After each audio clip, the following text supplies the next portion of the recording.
And I was the person who got put in charge of doing this video. I'm Justin, and I made the Prezi. I'm CJ, and I made the rulebooks and the cards. I'm Nathan, and I made the game board.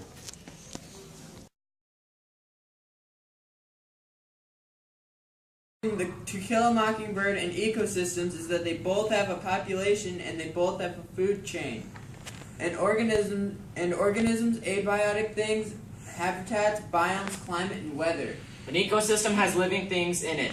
Organisms, Macomb is a town of people, and people are organisms. In an ecosystem, there is a food chain. It starts off with an apex predator of the area. It eats everything in the area. Then there's another carnivore, and it eats everything on the food chain except the top predator in the area. In Macomb, the food chain is the class system. The upper class is on top, the middle is in the middle, and the lower are in the bottom. Ecosystems need a population to become an ecosystem. A population is a group of the same animals. In Macomb, the population is families that live there. Abiotic things are things that affect an ecosystem that are not living.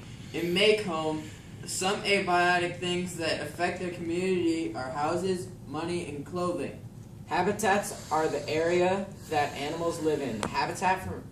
And To Kill a Mockingbird is the town Macomb. Biomes are different types of habitats. Different towns would be an example of biomes in the book. Weather is the condition of the day.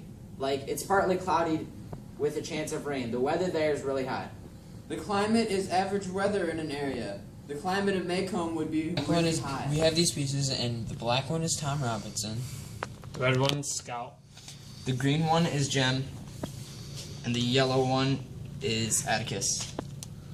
So you start the game out by rolling the dice. Doesn't matter who goes first, just someone roll the dice. You move forward spaces. You draw a card.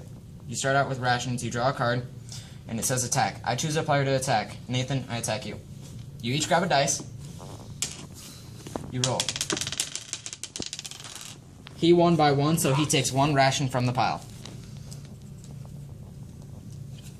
Card goes on the bottom of the pile once you're done, and then it's Nathan's turn.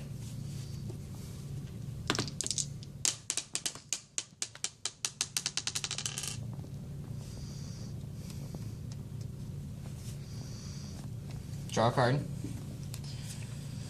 I found an oasis. Gain 2 rations. All cards are either based off of the book, To Kill a Mockingbird, or can be based off of the biomes. Every time you're done drawing a card from any pile, you put it at the bottom of that pile you got it from.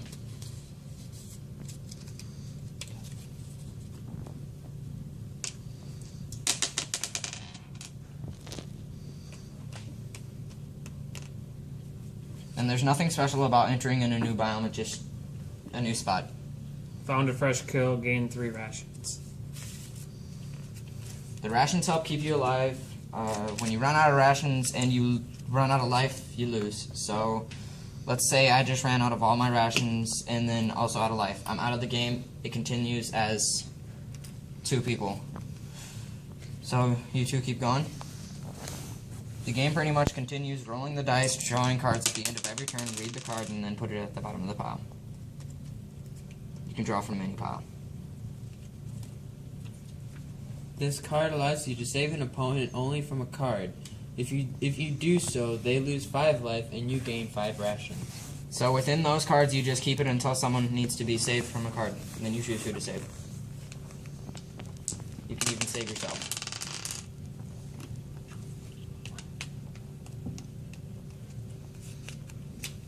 Attack. I'm going to attack Nathan.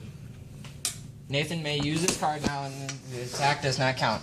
It now counts as a defend yourself. Justin rolls the dice all by yourself. Both dice. Oh, I roll both dice? Okay. Yes. Okay, so he stopped it just for a quick example. This is 7.